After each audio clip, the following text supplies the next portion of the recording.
you do get these discussions, and I think sometimes with leadership, or you get some people who come into the within have authority in an organization and say, well, we just don't want to pay the overtime. So how can we make them exempt?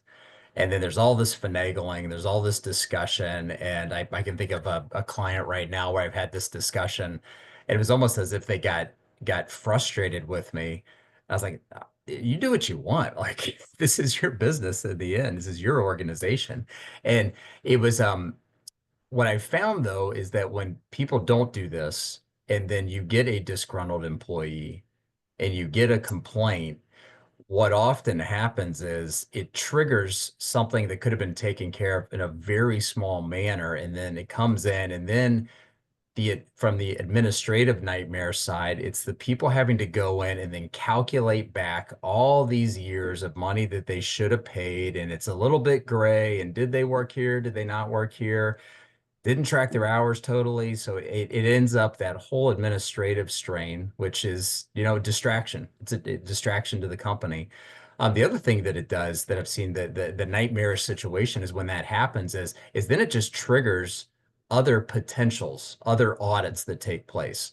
And then what was that one employee that you could have taken care of? You could have had a good resolution, could have minimized the distraction there. Now it becomes this mega headache where you're poring over records. You have auditors coming in, looking at what's going on.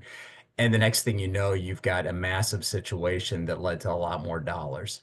When I look at all the world of compliance, it's what resonates when I'm talking with clients is not even to frame compliance, say use the word compliance, but it's distraction.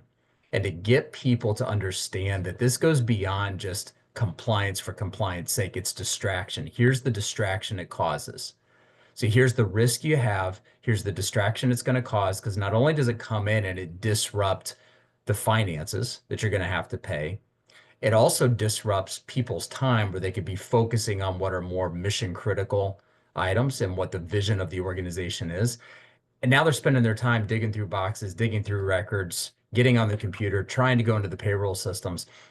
And you have these really nightmarish situations where something that starts off with some discussion that you need to have and really get really clean and crisp on how you denote people exempt or non-exempt, because the risk is there.